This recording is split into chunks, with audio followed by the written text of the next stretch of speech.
제 영상이 처음이시라면 아래 정보란에 링크 주소를 따라 자소서 비법 노트, 면접 비법 노트, 영상에 댓글로 메일 주소 남겨주시면 보내드리도록 하겠습니다.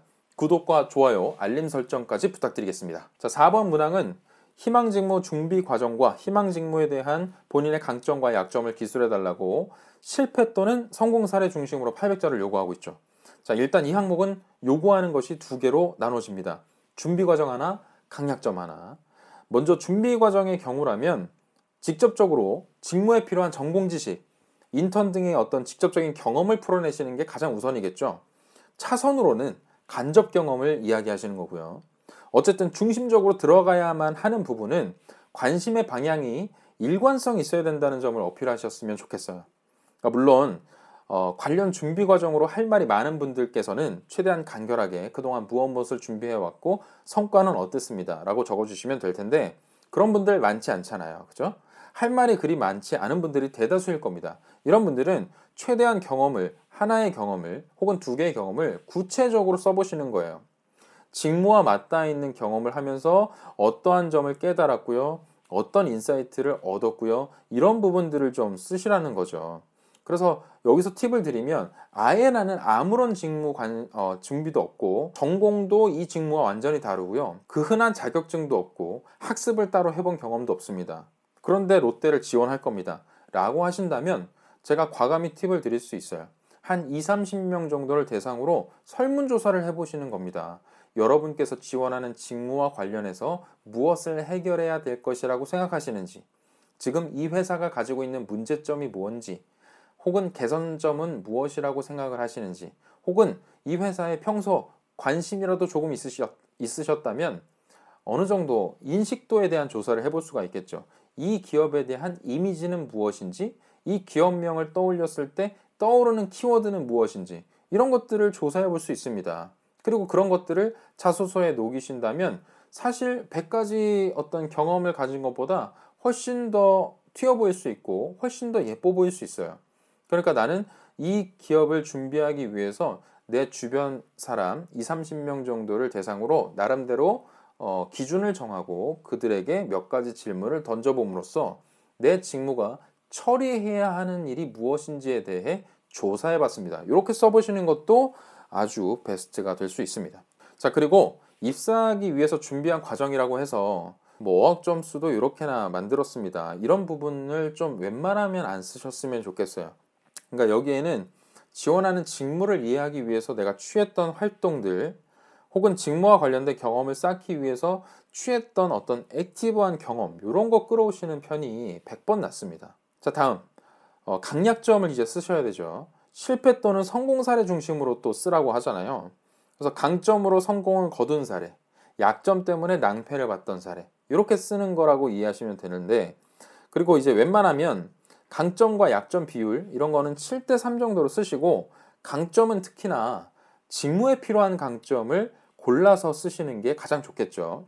그래서 친화력 좋다, 긍정적이다, 책임감이 강하다, 배려심이 깊다, 호기심이 많다, 상상력이 풍부하다, 꼼꼼하다 등등 이제 강점이 될 만한 건 정말 많습니다.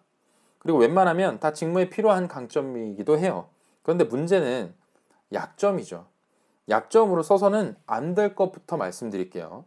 뭐 이런 게 있습니다. 저는 쉽게 흥분을 해서 욱하는 성격을 가졌다는 소리를 자주 듣습니다. 도전정신 뛰어나지만 쉽게 흥미를 잃어버립니다.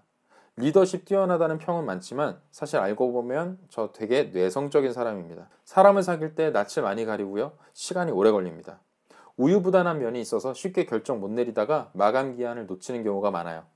상식적으로 제가 말씀드린 이런 단점 적어내면 이런 지원자를 반길 만한 회사는 없습니다. 이런 건 절대 약점으로 쓰시면 안 됩니다. 왜 그런가를 아셔야 돼요. 왜냐하면 주변 사람을 불편하게 만들기 때문이죠. 약점의 핵심은 어느 정도 개선의 여지가 가능해야 돼요. 그러면서 대인관계를 해치지 않는 것이어야만 합니다. 가령 이런 거죠. 혼자서 모든 일에 다 관여해야만 직성이 풀리는 성격입니다. 어떤 일을 처리하는 과정 중에서 남보다 걱정이 상당히 많은 편이라 이게 약점이라고 봐요. 저에게 주어진 문제를 과소평가하는 경향이 있습니다. 성격이 급해서 빠르게 일을 처리해야만, 마쳐야만 안심이 됩니다. 어떤 느낌인지 아시겠죠? 자, 그리고 실패 사례를 적으라고 한 만큼 단점, 약점은 어설프게 인정하지 마시고 확실히 이게 잘못이었다는 거를 경험으로 말씀을 해주셔야 돼요. 어차피 사례를 요구하고 있잖아요. 애써 포장하지 말라는 겁니다. 그래서 만약에 제가 거절을 잘 못하는 게 저의 약점이라고 썼다면 이렇게 썼을 겁니다. 자, 예스맨이 된다면 나 혼자 피곤해질 뿐 조직 구성원 모두가 행복할 거라고 믿었습니다. 그러나 학과 MT를 준비하는 과정에서 제 생각이 옳지 못하다는 것을 깨달았습니다. 기획부터 행사 진행, 물건을 나르는 일까지 모두 떠안기로 내가 큰 소리를 쳐놨지만 실제 일이 닥치고 보니 도저히 감당할 수 없었습니다. 결국 행사는 당연히 엉망진창이 되었습니다. 이렇게 인정하는 태도를 보여주라는 겁니다. 그리고 당연히 이 경험을 통해서 깨달은 것이 무엇이고 개선 노력이 무엇인지는 그 뒤에서 뒷받침해 주라는 거죠. 당시의 경험을 통해 일의 성공을 위해서는 적절한 업무 분배와 협업, 책임자로서의 관리 감독이라는 사실을 깨닫게 되었습니다. 그래서 아직 실무에서 적용해 보지는 못했지만 실수로부터 깨달은 교훈을 바탕으로 조직 구성원과 늘 협업하는 태도를 견지하겠습니다. 이런 식으로 써보라는 거죠. 이렇게 쓰면 나에게는 이런 단점이 있고요. 확실히 인정합니다. 확실히 망했던 사례도 있죠. 하지만 조직 구성원과의 관계에 어떤 악영향도 미치지 않을 뿐더러 개선점을 제가 확실히 알고 있기 때문에 빠르게 고쳐나갈 수 있을 겁니다. 라는 뉘앙스를 충분히 전달시킬 수 있겠다는 겁니다. 자, 그리고 추가로 여러분들이 이제 모든 항목마다 소제목을 작성하시고 소제목을 다는 것이 좋습니다.